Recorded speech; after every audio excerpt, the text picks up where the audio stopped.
Únete con Nova a un mundo más extraño que el de ciencia ficción, en el que se juega quebrantando algunas normas y donde un nuevo concepto del universo nos lleva más allá de los límites de la imaginación.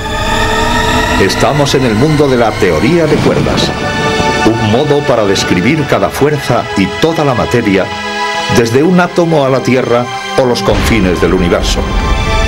Desde el inicio de los tiempos hasta el instante final. Una teoría única que lo explicaría todo. Nuestro guía en este mundo tan arriesgado es Brian Greene, escritor de éxito y físico. Y por mucho que venga, nunca termino de acostumbrarme. ¿Podrá ayudarnos a resolver el mayor rompecabezas de la física moderna? ¿Por qué nuestra concepción del universo se basa en dos leyes que se contradicen? Einstein se tomó este dilema como un desafío, pero no pudo dilucidarlo. Décadas más tarde, quizás estemos muy cerca de dar un gran paso. La solución está en las cuerdas, unas pequeñas partículas de energía que vibran como las cuerdas de un cello, una sinfonía cósmica como corazón de toda la realidad. Pero ahí no queda todo.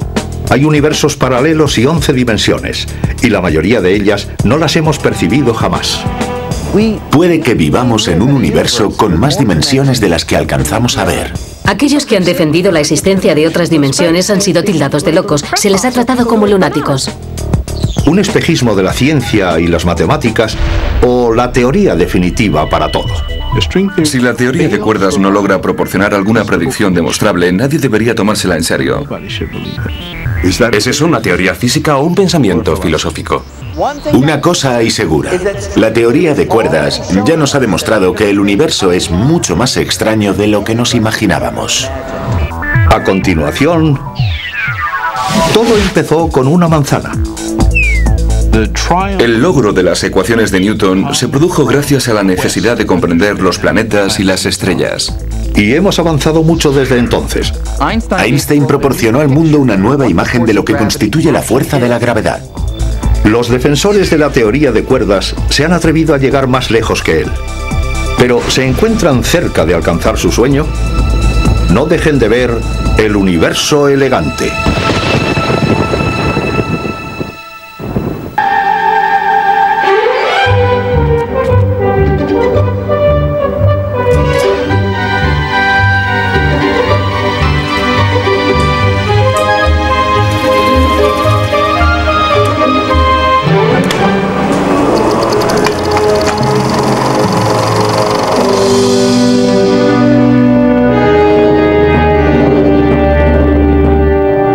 Se trata de un secreto conocido por pocos, pero desde hace más de medio siglo, una negra nube se cierne sobre la ciencia moderna. He aquí el problema. Nuestro concepto del universo se basa en dos teorías diferentes. Una es la teoría de la relatividad general de Einstein. Nos ayuda a estudiar las partes más grandes del universo, como las estrellas y las galaxias. Pero los elementos más diminutos, como los átomos y las partículas subatómicas, se rigen por unas leyes diferentes denominadas mecánica cuántica. Estas dos teorías son increíblemente fiables en su propio campo, pero cada vez que tratamos de combinarlas para resolver los misterios más profundos del universo, se produce una catástrofe. Tomemos como ejemplo el inicio del universo, el Big Bang.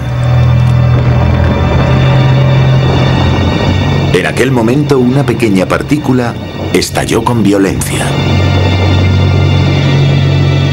Durante los siguientes 14.000 millones de años, el universo se expandió, enfriándose hasta formar las estrellas, las galaxias y los planetas que vemos hoy en día.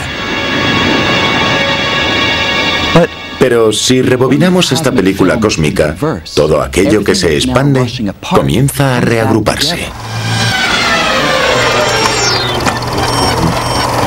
De modo que el universo pierde tamaño, aumenta su temperatura y su densidad mientras se acerca de nuevo al inicio de los tiempos.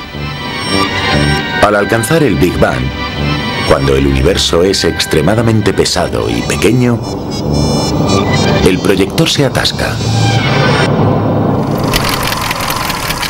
Nuestras dos leyes de la física, al combinarlas, se vienen abajo. Pero, ¿y si pudiéramos unificar la mecánica cuántica y la relatividad general para ver la película cósmica al completo? Puede que un nuevo conjunto de conceptos llamado teoría de cuerdas sea capaz de hacerlo, y de ser correcta supondría uno de los mayores logros de la historia de la ciencia. Quizá la teoría de cuerdas llegue a explicarnos todo lo que existe en la naturaleza, desde las partículas de materia más pequeñas a los confines del universo, utilizando una misma base, unos diminutos hilos de energía vibrantes llamados cuerdas o supercuerdas. Pero ¿por qué resulta necesario reescribir las leyes de la física para seguir adelante? ¿Qué importancia tiene la incompatibilidad de ambas teorías? Bueno, lo podemos ver de este modo. Imaginemos un mundo en el que no hay un único código de circulación, sino dos legislaciones diferentes al respecto que se contradijeran. Como ven, sería muy confuso.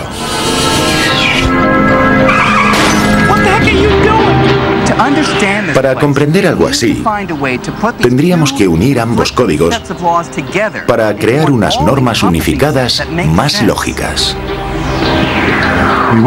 Trabajamos asumiendo que existe esa teoría y esa es nuestra tarea, ser lo suficientemente inteligentes y emprendedores para averiguar cuál es. No tenemos garantías de ello. No hay ningún signo divino que indique que vayamos a lograrlo. Pero esperamos dar con una teoría unificada que lo gobierne todo. Pero antes de dar con esta teoría, debemos embarcarnos en un viaje de fantasía para ver por qué ambas leyes se contradicen. La primera parada de nuestra travesía es el terreno de los objetos de mayor tamaño. Para describir el universo a gran escala, utilizamos una serie de leyes. La teoría de la relatividad general de Einstein, la cual explica el funcionamiento de la gravedad. Nos muestra el espacio como una especie de cama elástica, un suave tejido que los cuerpos pesados, como las estrellas y los planetas, pueden deformar y estirar. Según esta teoría, dichas curvaturas generan lo que sentimos como la gravedad. Es decir, la atracción gravitacional que mantiene a la Tierra en su órbita alrededor del Sol no es más que nuestro planeta siguiendo los contoneos que el astro rey forma en el tejido espacial. Pero el espacio va mucho más allá de esta versión tan agradable, suave y delicada que describe la teoría de la relatividad. Para comprender el universo de lo extremadamente pequeño debemos utilizar otras leyes, las de la mecánica cuántica. Como veremos, la mecánica cuántica nos aporta una visión tan diferente de la relatividad general que parece que cada una describe un universo completamente distinto.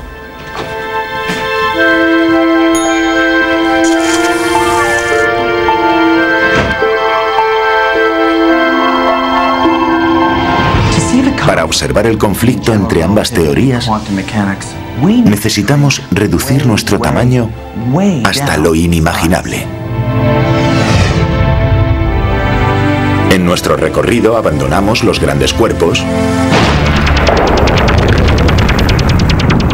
y nos adentramos en el terreno de lo microscópico. La imagen del espacio en la que todo se comporta de manera predecible se transforma en una estructura mucho más insegura.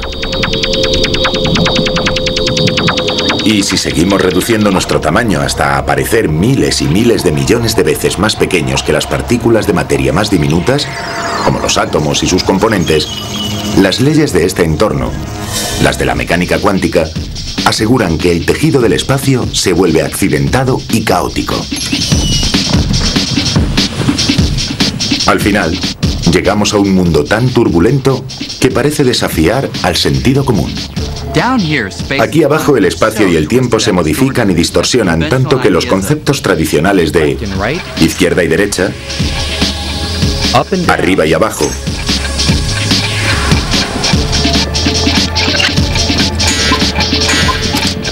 e incluso antes y después se desmoronan.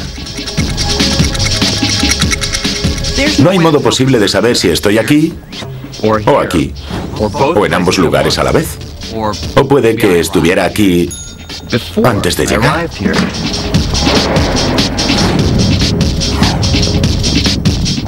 En el mundo de la cuántica no se puede analizar todo. Se trata de un mundo intrínsecamente salvaje y frenético. Las leyes de la cuántica son muy diferentes a las que estamos acostumbrados. ¿Acaso es eso sorprendente? ¿Por qué ha de obedecer el mundo de los átomos las normas a las que estamos acostumbrados, las que se aplican a manzanas, naranjas o al caminar por la calle? ¿Por qué iba a comportarse ese mundo de la misma manera? El concepto variante y nervioso de espacio y tiempo, descrito por la mecánica cuántica, es radicalmente distinto al tranquilo, ordenado y geométrico del que trata la relatividad general.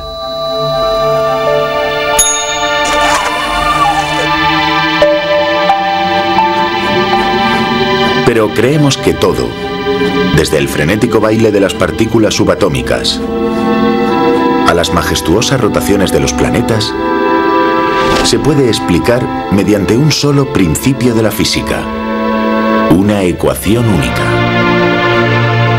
Lo que necesitamos es una teoría que abarque lo microscópico y lo gigantesco al mismo tiempo.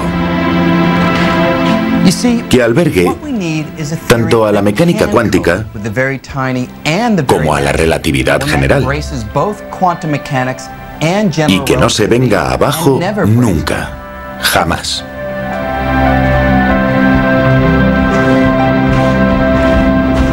Para los físicos, encontrar una teoría que unifique ambas supone su santo grial, ya que tal marco de trabajo nos proporcionaría una única teoría matemática que describiría todas las fuerzas que rigen nuestro universo. La relatividad general aclara la más familiar de dichas fuerzas, la gravedad. Pero la mecánica cuántica analiza otras tres. La fuerza nuclear fuerte, la responsable de mantener a los protones y los electrones unidos dentro del átomo,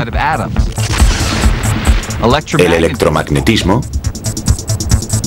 que produce la luz, la electricidad y la atracción magnética, y la fuerza nuclear débil,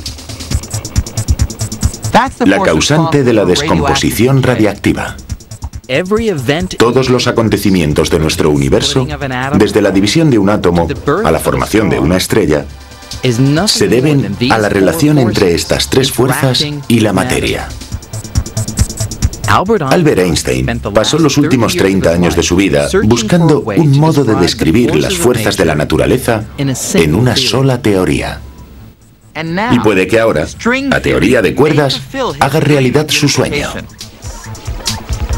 Durante siglos, los científicos han descrito los componentes básicos de la naturaleza, los átomos y las partículas de su interior, como pequeñas esferas o puntos. Pero la teoría de cuerdas afirma que el corazón de todo fragmento de materia lo forman unos pequeños hilos vibrantes de energía llamados cuerdas. Y una nueva generación de científicos cree que estos minúsculos hilos son la llave para unificar el mundo de lo diminuto y de lo gigantesco en una sola teoría. El concepto de una teoría científica que ya tenemos entre las manos y que pueda responder a las preguntas más básicas resulta muy atractivo. Durante unos 2000 años, la física se ha estado basando en una especie de juego de billar. El concepto de las cuerdas supone todo un cambio, porque dejamos de centrarnos en esas bolas de billar para pensar en algo parecido a los espagueti. Pero no todo el mundo está enamorado de esta teoría. Hasta ahora, no se ha desarrollado ningún experimento que demuestre la existencia de estas cuerdas. Se lo explicaré sin rodeos. Hay físicos y defensores de la teoría de cuerdas. Es una nueva disciplina. O si quiere, un nuevo tumor. Llámelo como quiera. Pero el caso es que se centran en hechos con los que no se puede experimentar. Los defensores de esta teoría lo niegan, pero se trata de una rama de la física que no se puede analizar. No proporciona predicciones que guarden relación alguna con los experimentos que se pueden llevar a cabo en un laboratorio o con las observaciones que se pueden realizar en el espacio o mediante telescopios. A mí me educaron para creer, y aún estoy convencido de ello, que la física es una ciencia experimental. Trata con resultados de experimentos o, en el caso de la astronomía, de observaciones. En un principio, muchos científicos consideraron que la teoría de cuerdas era demasiado descabellada. Y la verdad, su evolución, plagada de giros, cambios y casualidades, solo la hacía parecer más inverosímil. De hecho, incluso su origen se ha convertido en una especie de leyenda que dice así.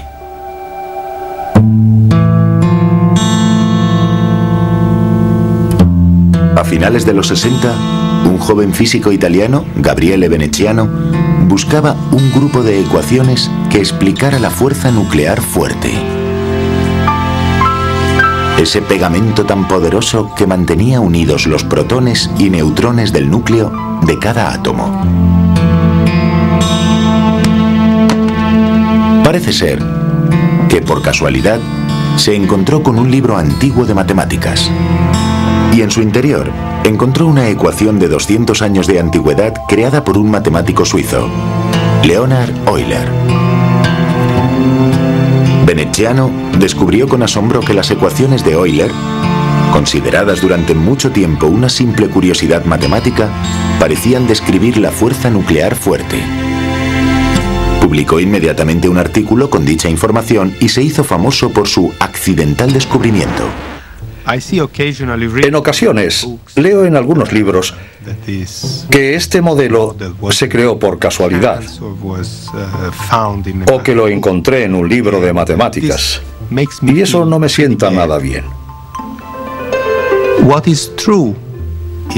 La verdad es que fue el resultado de todo un año de trabajo, y elaboramos la teoría de cuerdas de manera fortuita. Poco importa cómo fue descubierta, pero la ecuación de Euler, la que explicaba de forma milagrosa la fuerza nuclear fuerte, cobró vida propia. Esto supuso el nacimiento de la teoría de cuerdas.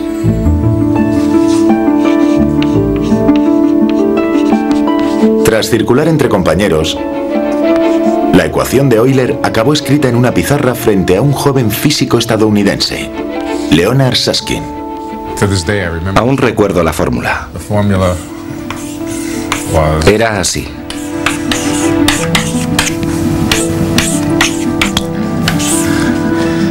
La observé y dije, es tan sencilla que hasta yo puedo deducir lo que es.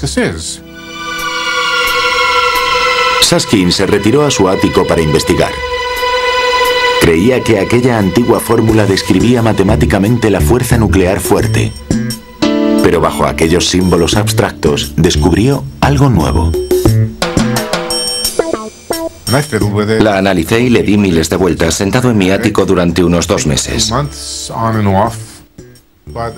Pero lo primero que descubrí era que describía una especie de partículas con una estructura interna que vibraba, que mostraba un comportamiento que no se limitaba al de una partícula puntual. Deduje que se trataba de una cuerda, un hilo elástico, como una goma cortada por la mitad.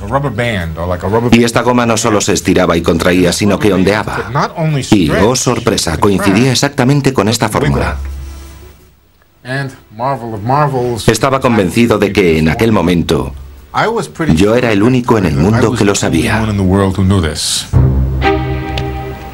Susskind redactó un artículo en el que introducía el revolucionario concepto de las cuerdas.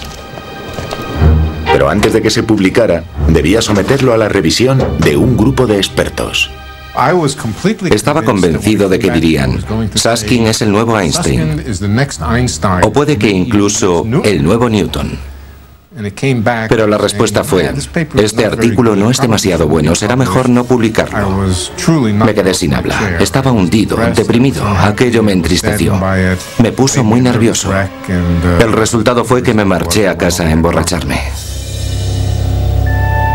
Susskind ahogaba sus penas acerca del rechazo de su descabellado concepto. Y y todo indicaba que la teoría de cuerdas había muerto.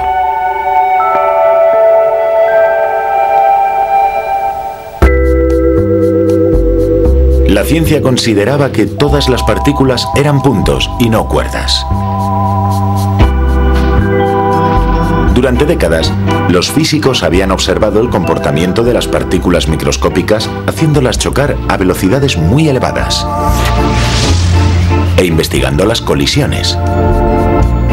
Aquellos regueros de partículas permitieron descubrir que la naturaleza es mucho más rica de lo que pensaban.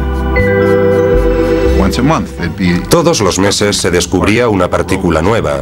El mesón Rho, la omega, la partícula B, la B1, la B2, la Phi. Se utilizaban más letras de las que existen en la mayoría de los alfabetos. Se produjo una explosión demográfica de partículas. En aquella época se veía a los estudiantes de física correr por los pasillos diciendo que habían descubierto otra partícula que se adaptaba a la teoría. Era apasionante. Y entre la vorágine de nuevas partículas, los científicos descubrieron los componentes básicos de la materia. Elaboraron un asombroso y extraño pronóstico: que las fuerzas de la naturaleza se podrán llegar a explicar mediante las partículas.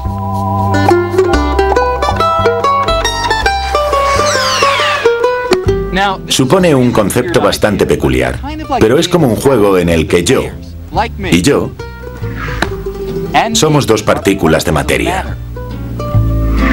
Y la pelota que nos lanzamos es una partícula. Se llama partícula mensajera. Por ejemplo, en el caso del magnetismo, la partícula electromagnética, esta pelota, sería un fotón. Cuantas más partículas mensajeras o fotones intercambiemos entre nosotros, mayor será la atracción magnética. Y la ciencia predijo que la causa de la fuerza que sentimos es ese intercambio de partículas mensajeras. Los experimentos confirmaron estas predicciones con el descubrimiento de las partículas mensajeras del electromagnetismo, la fuerza fuerte y la fuerza débil. Al tratar con estas partículas de reciente descubrimiento, los científicos se acercaban al sueño de Einstein de unificar las fuerzas.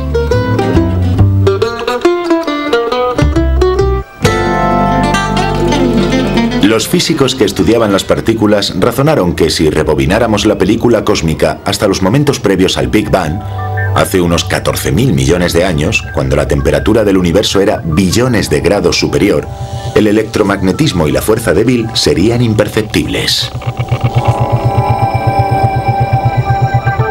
Igual que el hielo se derrite dentro de un vaso de agua bajo el sol, los experimentos demuestran que al acercarnos a las condiciones extremadamente calurosas del Big Bang, la fuerza débil y la electromagnética se funden para unir una sola fuerza llamada electrodébil.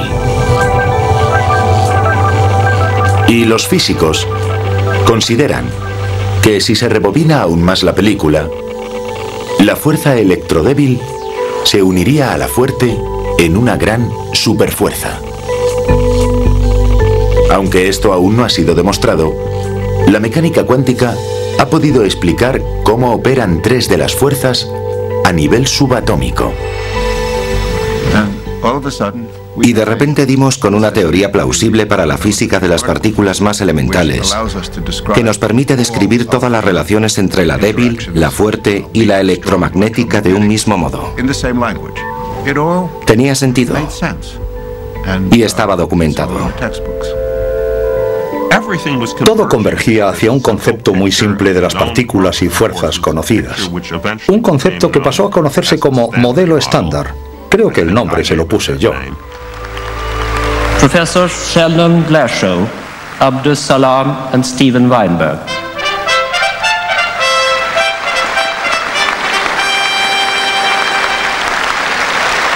Los inventores del modelo estándar, tanto del nombre como de la teoría, fueron aclamados por la comunidad científica y recibieron el premio Nobel. Pero detrás de todas estas ceremonias había una omisión muy evidente. A pesar de que el modelo estándar explicara tres de las fuerzas que rigen el mundo de lo minúsculo, No incluía la fuerza más familiar de todas: la gravedad.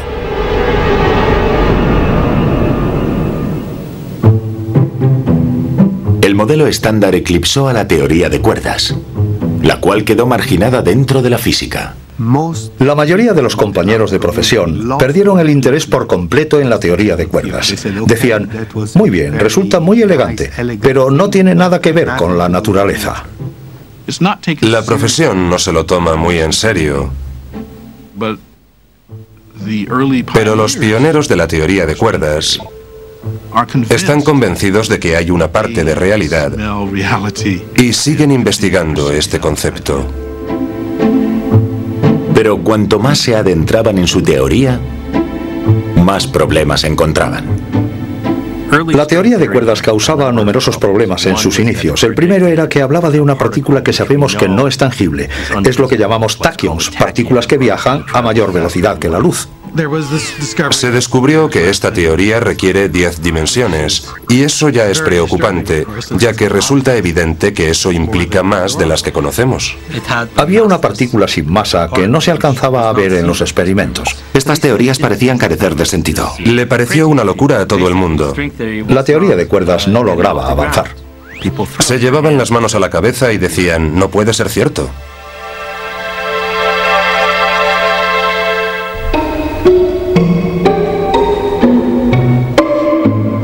En 1973 apenas quedaban unos pocos físicos jóvenes que seguían luchando con las oscuras ecuaciones de la teoría de cuerdas. Uno de ellos era John Sparks, quien trataba de resolver algunos de sus numerosos problemas, como el de la misteriosa partícula sin masa descrita por la teoría, pero jamás vista en la naturaleza, además de otras anomalías o incongruencias matemáticas. Dedicamos mucho tiempo a darle vueltas a la teoría. Hicimos lo posible por reducirlo a 4 dimensiones o por eliminar esas partículas sin masa y los taquions. Pero siempre quedaba mal y resultaba poco convincente. Sparks pasó 4 años tratando de domar las rebeldes ecuaciones de la teoría de cuerdas. Las modificó y ajustó en busca de todo tipo de combinaciones. Pero nada funcionaba. Cuando estaba a punto de abandonar la teoría de cuerdas, se le encendió una bombilla. Quizás aquellas ecuaciones describieron la gravedad, pero eso significaba que debían reconsiderar el tamaño de aquellos hilos de energía. Hasta ese momento no habíamos pensado en la gravedad, pero en cuanto se nos ocurrió que podíamos estar tratando con una teoría de la gravedad, tuvimos que cambiar nuestro concepto del tamaño de las cuerdas. Al suponer que las cuerdas eran billones de veces más pequeñas que un átomo, uno de los defectos de la teoría pasó a convertirse en una virtud. Aquella partícula misteriosa que John Sparks trataba de quitarse de encima parecía ser el gravitón, la codiciada partícula que supuestamente transmitía la gravedad en el nivel cuántico. La teoría de cuerdas había encontrado la pieza del rompecabezas que le faltaba al modelo estándar. Sparks envió su innovadora teoría acerca del funcionamiento de la gravedad en los niveles subatómicos para que se publicara. Nos parecía evidente que era correcta, pero no hubo ningún tipo de reacción por parte de la comunidad. Una vez más, las palabras de la teoría de cuerdas llegaron a oídos sordos. Pero Sparks no se iba a rendir. Había divisado el santo grial. Si las cuerdas describían la gravedad en el terreno cuántico, tenían que ser la llave para la unificación de teorías. Le acompañaba en aquella misión uno de los pocos científicos dispuestos a arriesgar su carrera por las cuerdas: Michael Green. En cierto modo creo que estábamos convencidos de que la teoría de cuerdas era correcta. Y no nos importaba demasiado que la gente lo viera en aquel momento, acabarían por verlo. Pero como respuesta a la seguridad de Green, él y Schwarz deberían enfrentarse al hecho de que a principios de los 80, la teoría de cuerdas tenía lagunas muy importantes en cuanto a las matemáticas, llamadas anomalías. Y una anomalía es justo lo que parece, algo extraño o que se encuentra fuera de lugar que no debería estar ahí. Este tipo de anomalía es simplemente peculiar. Pero las anomalías matemáticas pueden suponer una maldición para una teoría de la física. Son un poco complicadas, de modo que aquí tiene un simple ejemplo. Digamos que disponemos de una teoría en la que dos ecuaciones describen una propiedad física de nuestro universo. Si resuelvo esta ecuación de aquí y me da que x es igual a 1 y esta otra me dice que x es igual a 2, sé que me enfrento a una anomalía porque x solo debería tener un valor. A no ser que logre revisar ambas ecuaciones para que me den la misma solución, mi teoría sería inútil. A principios de los 80, la teoría de cuerdas estaba plagada de anomalías matemáticas de este tipo, pero con unas ecuaciones mucho más complejas. El futuro de la teoría dependía de eliminar las incongruencias de aquellas ecuaciones.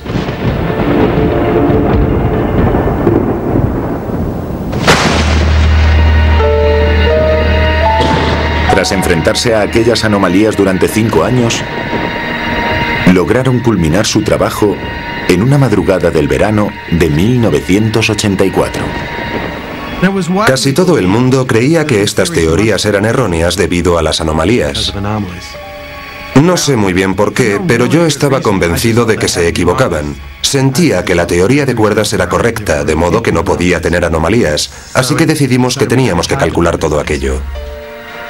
Aunque parezca asombroso, lo redujeron todo a un solo cálculo. A un lado de la pizarra tenían 496. Y si en el otro lado lograban dar con la misma cifra, demostrarían que la teoría de cuerdas estaba libre de anomalías. Recuerdo un momento en el que John Schwarz y yo estábamos hablando frente a la pizarra, tratando de encajar aquellas cifras. El resultado debía ser exacto. Recuerdo bromear con John. Se oían rayos y truenos, una gran tormenta en las montañas de Aspen. Dije algo como, debemos estar muy cerca porque los dioses tratan de evitar que completemos los cálculos. Y de hecho, todo encajaba.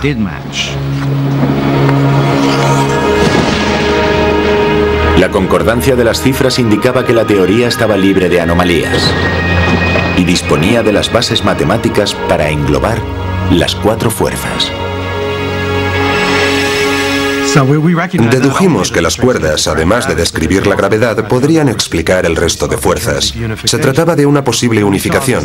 Vimos la posibilidad de alcanzar el sueño que Einstein había expresado en sus últimos años: unificar todas las fuerzas en un marco más profundo. Estábamos orgullosos. Se trataba de un momento extraordinario, porque ninguna otra teoría había logrado hacerlo. Ya era como si repitiéramos el mismo cuento. Cada vez que lográbamos algo creía que le apasionaría a todo el mundo, pero no era así. A esas alturas ya no me esperaba una reacción exagerada. Pero esta vez, la reacción fue fastuosa. En tan solo un año, el número de defensores de la teoría pasó de tan solo unos pocos a cientos. Hasta aquel momento, la charla más larga que había dado sobre este tema fue de 5 minutos en alguna conferencia sin importancia. De repente me invitaban de todo el mundo para dar conferencias y charlas. La teoría quedó bautizada como teoría de todo. En el otoño de 1984, llegué a la Universidad de Oxford para estudiar física. Unas semanas más tarde, vi un cartel que anunciaba una conferencia de Michael Green. No sabía quién era, pero tampoco conocía a nadie. El título era algo así como La teoría de todo. ¿Cómo iba a resistirme? Esta nueva y elegante versión de la teoría de cuerdas parecía describir todos los componentes básicos de la naturaleza. He aquí cómo. Dentro de cada grano de arena hay miles de millones de átomos. Cada átomo está formado por elementos más pequeños, electrones en órbita en torno a un núcleo formado por protones y neutrones. Y estos constan de partículas más diminutas llamadas quarks. Pero la teoría de cuerdas indica que aquí no termina todo. Afirma que estas partículas que lo forman todo en el universo constan de unos ingredientes aún más pequeños. Pequeños hilos de energía vibrantes que parecen cuerdas. Cada una de estas cuerdas es sorprendentemente pequeña. De hecho, si agrandáramos un átomo hasta el tamaño del sistema solar, una cuerda sería como un árbol. Este es el concepto clave.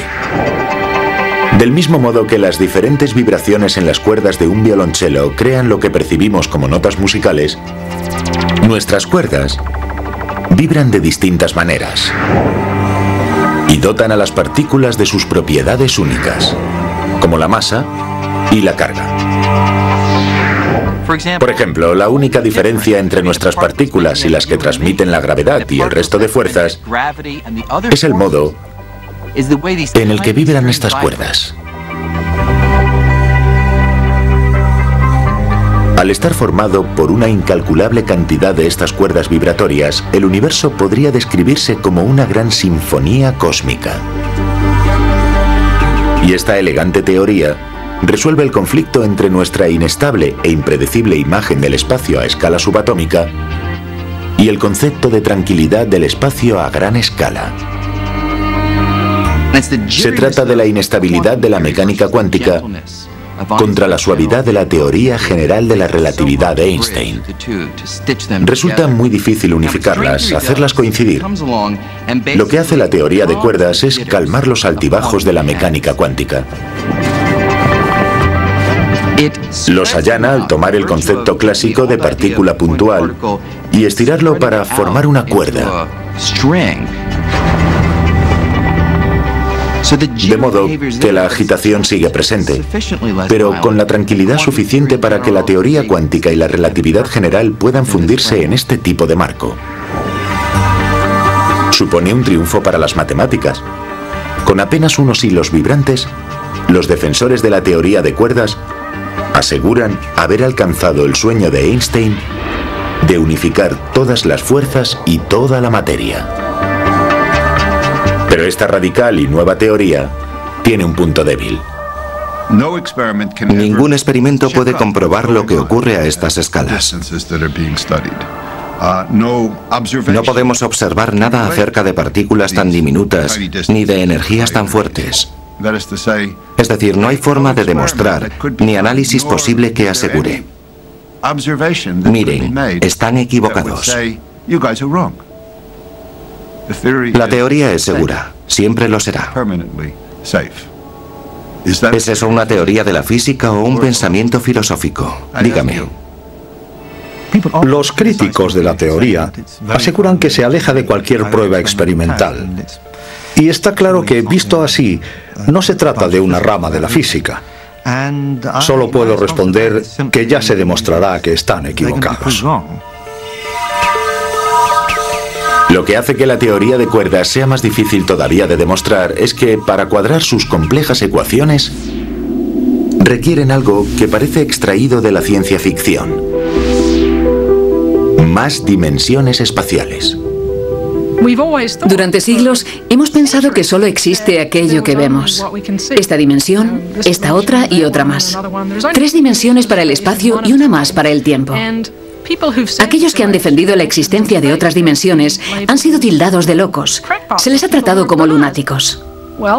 Pues la teoría de cuerdas lo pronostica. Para que les tomaran en serio, los defensores de esta teoría debían demostrar cómo era posible que este peculiar pronóstico fuera cierto. Y aseguran que la extravagante idea de las dimensiones adicionales puede ser más acertada de lo que pensamos. Trataré de explicarme mejor. Voy a visitar a uno de los primeros en pensar en este peculiar concepto. He quedado con él a las 4 de la tarde en su apartamento de la esquina de la Quinta Avenida y la 93, en el segundo piso. Para acudir a mi cita, necesito 4 datos. uno por cada dimensión. Una calle, una avenida y un piso, y otro más para el tiempo, la cuarta dimensión.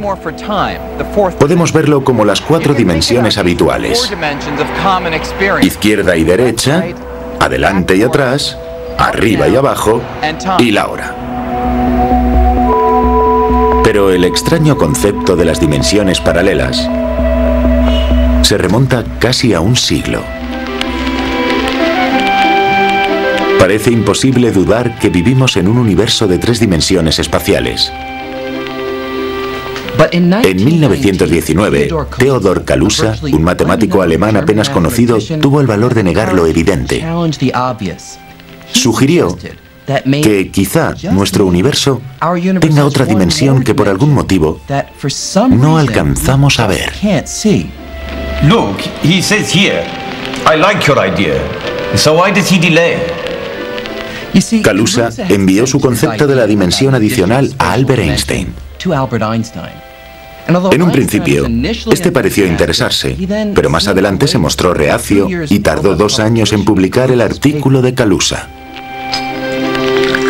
Al final, el informe se editó, cuando Einstein cambió de parecer acerca de las dimensiones paralelas. Veamos su concepto. En 1916, Einstein demostró que la gravedad no es más que surcos y arrugas en las 4 dimensiones de espacio y tiempo. 3 años más tarde, Kaluza propuso que el electromagnetismo podría ser también un surco. Pero para que aquello fuera cierto, Kaluza necesitaba un lugar en el que se originaran esas arrugas. De modo que propuso la dimensión oculta del espacio. Pero si Kaluza estaba en lo correcto, ¿dónde se hallaba esa dimensión adicional? ¿Y cómo podría ser? ¿Hay algún modo de llegar a imaginarla? Al investigar el trabajo de Kaluza, el físico sueco Oscar Klein sugirió una respuesta muy peculiar. Observen los cables que sostienen ese semáforo. Desde aquí no llegamos a apreciar que sean gruesos. Parecen líneas que tan solo disponen de una dimensión. Pero tratemos de investigar estos cables desde más cerca, desde el punto de vista de una hormiga. Pasaríamos a apreciar una segunda dimensión que envuelve el cable. La hormiga puede desplazarse hacia adelante y hacia atrás, pero también en el sentido de las agujas del reloj o en el contrario. Es decir, habría 2 variantes de las dimensiones. Pueden ser largas extensas o también diminutas y circulares, como si envolvieran a las primeras. Kaluza y Klein osaron sugerir que el tejido de nuestro universo podría ser como la superficie del cable. Tendrían tanto las grandes dimensiones, las 3 que conocemos, como las pequeñas y envolventes. Son tan diminutas, miles de millones de veces más pequeñas que un átomo, que no las vemos. De modo que nuestro concepto de que vivimos en un universo con 3 dimensiones espaciales puede no ser del todo correcto. Puede que vivamos en un universo con más dimensiones de las que alcanzamos a ver. ¿Y cómo serían estas dimensiones paralelas? Kaluza y Klein sugirieron que si nos redujéramos a un tamaño billones de veces menor, encontraríamos una diminuta dimensión envolviendo cada punto del espacio. Y del mismo modo que una hormiga puede recorrer la dimensión circular, en teoría, una hormiga billones de veces menor podría explorar esta pequeña y retorcida dimensión circular. El concepto de unas dimensiones adicionales que existen a nuestro alrededor es la base de la teoría de cuerdas. De hecho, los cálculos que la apoyan requieren no una, sino 6 dimensiones más, retorcidas y enrolladas de una manera compleja que podría resultar en algo parecido a esto. Si la teoría de cuerdas es correcta, deberíamos admitir que hay más dimensiones, y me resulta absolutamente fascinante. Si aceptamos la teoría tal y como está en estos momentos, la conclusión es que las dimensiones adicionales existen, formarían parte de la naturaleza. Al hablar de dimensiones adicionales, nos referimos exactamente a eso. Dimensiones adicionales en el espacio que son iguales a las que vemos a nuestro alrededor. Y lo único que las diferencia entre ellas es la forma. Pero, ¿cómo pueden estas retorcidas y peculiares dimensiones paralelas afectar a nuestra vida diaria? Según la teoría de cuerdas, la forma es esencial.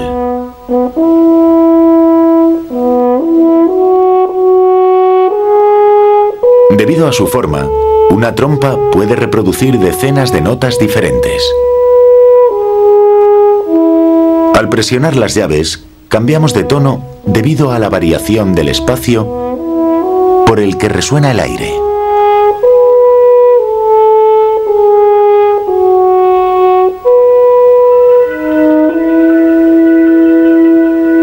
Y creemos que las retorcidas dimensiones espaciales de la teoría de cuerdas funcionan por el estilo.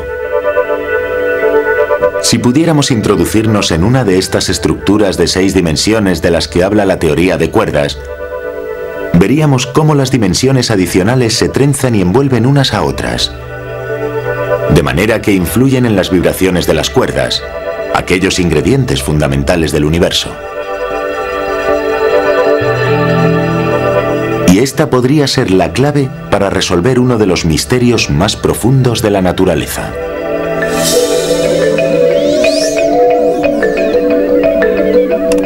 Nuestro universo es una especie de máquina ajustada a la perfección. La ciencia afirma que hay unas 20 cifras. 20 constantes fundamentales de la naturaleza que confieren al universo las características que vemos hoy en día. Se trata de cifras que indican la masa de los electrones, o las fuerzas de la gravedad, la electromagnética, la nuclear fuerte y la débil. Mientras los mandos de nuestra máquina estén ajustados a los valores exactos de cada una de las 20 cifras, obtendremos el universo que conocemos y amamos.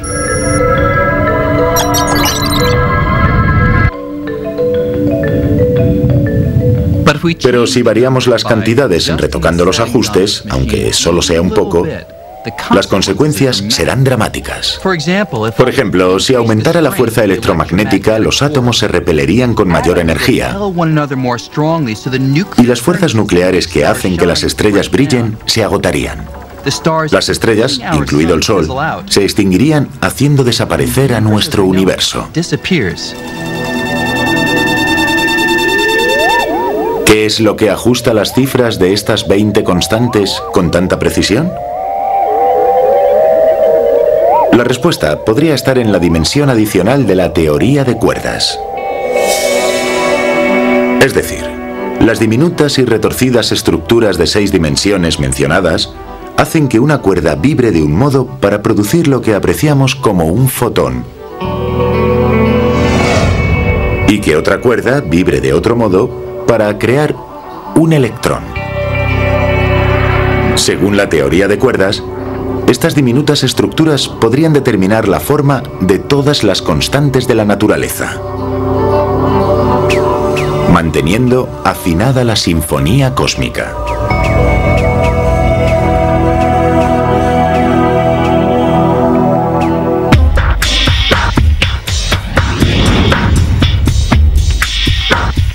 A mediados de los 80 la teoría de cuerdas parecía imparable. Pero entre bastidores se venía abajo.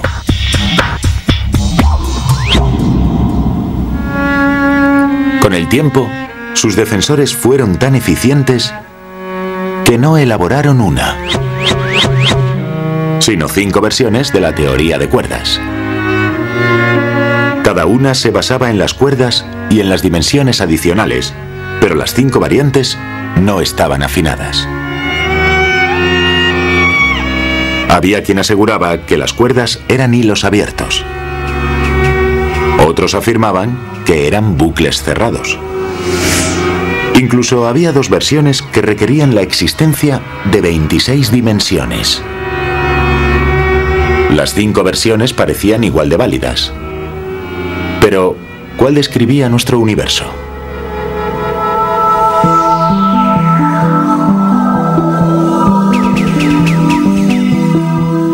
Resultaba embarazoso para los defensores de la teoría, porque por un lado pretendíamos decir que podría desembocar en la descripción definitiva del universo, pero por otro lado debíamos decir, viene en 5 sabores, 5 variantes. Pero si hay un universo, tendría que haber una única teoría y no 5. Una de las perspectivas de los detractores de la teoría de cuerdas es, tienen 5 teorías, ya no es única. Resultaba una situación bastante peculiar, porque buscábamos un modo de definir la naturaleza, y no 5. Si hay 5, puede que haya gente capaz de encontrar 20, o quizá la cifra sea incalculable, y volveríamos a vernos buscando teorías aleatorias acerca del mundo. Puede que una de estas 5 teorías describa nuestro universo, pero ¿cuál? ¿Y por qué? ¿Para qué sirven las demás? Obtener 5 teorías supone un progreso importante, pero plantea una duda evidente. Si una de esas teorías describe nuestro universo, ¿quién vive en esos otros 4 mundos? Parecía que la teoría de cuerdas perdía fuerzas de nuevo. La frustración ante la ausencia de progresos llevó a muchos científicos a abandonar el campo. ¿Podrá la teoría de cuerdas convertirse en una teoría de todo?